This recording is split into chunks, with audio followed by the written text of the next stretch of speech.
Okay, now that we have factoring out the greatest common factor down, we're going to look at the next natural step, which is to factor by grouping.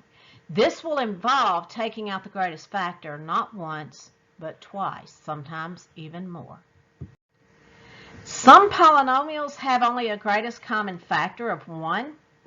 However, by a suitable grouping of its terms, it still might be possible to factor. And this process of regrouping it to suit us is what we call factoring by grouping. For example, the polynomial here has a greatest common factor of 1 because the coefficient here is 1. There is no x here.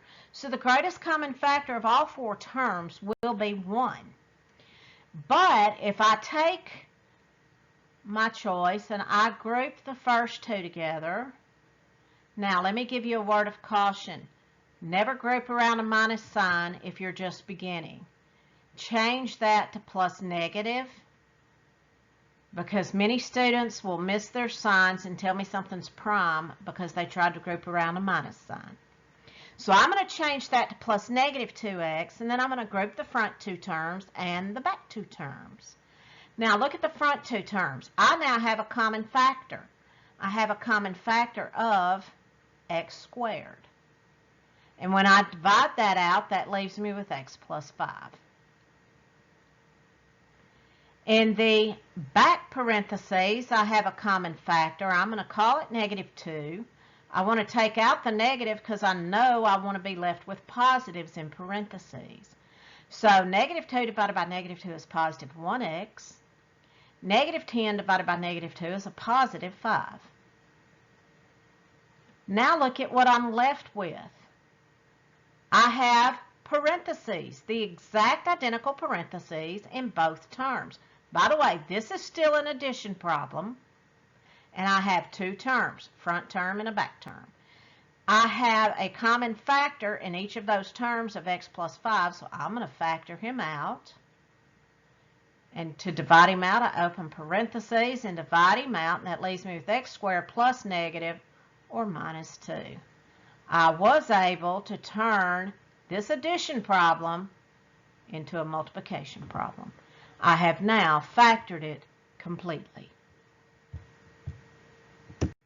Okay, another example for factoring by grouping. By the way, if you've noticed, I'm doing this when I have 4 more terms.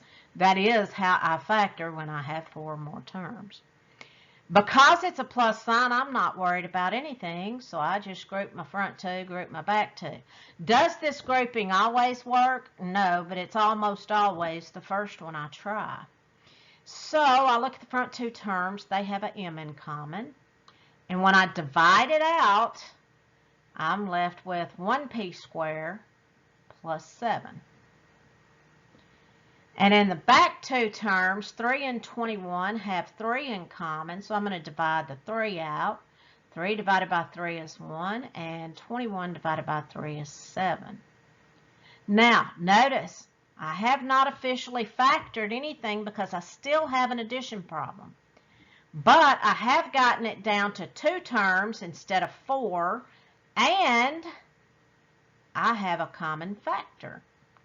So I'm going to take that common factor and factor it out again, p squared plus 7, and divide it out, and that leaves me with m plus 3.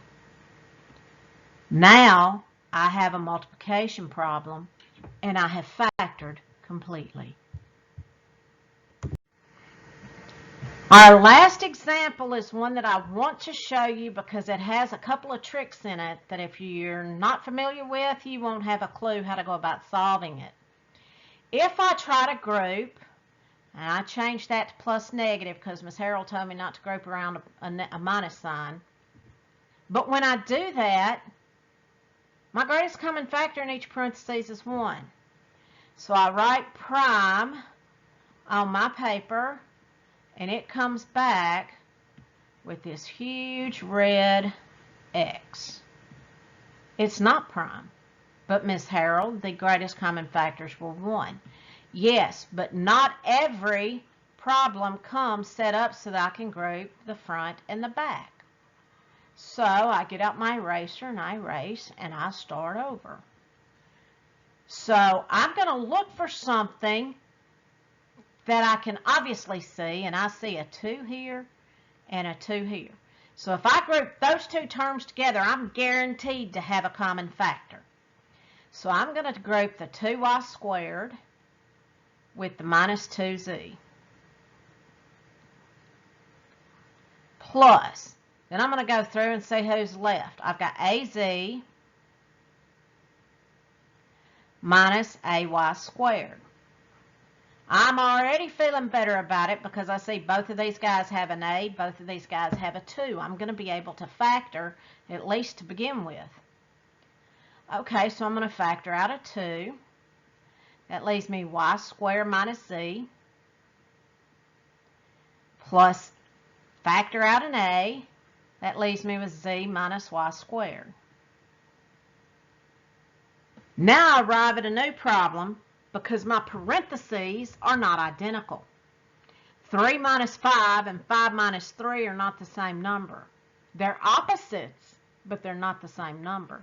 The key word there being opposites. The fact that these are opposites gives me an idea as to what I can do. I can multiply through. By the way, this is a trick you might want to put in your little stockhold of tricks. -1 times -1 is +1. 1 times anything is still that thing. That's the identity property there. 1 times a is still a. Okay? So what I'm going to do is I'm going to multiply by 1, but I'm going to use the form -1 times -1. And I can do it to either one, but I like the y squared at the front. So I'm going to multiply here by -1 times -1. I'm going to leave one -1 out here with the a. I'm going to distribute the other one through my parentheses. So this front guy I'm leaving alone.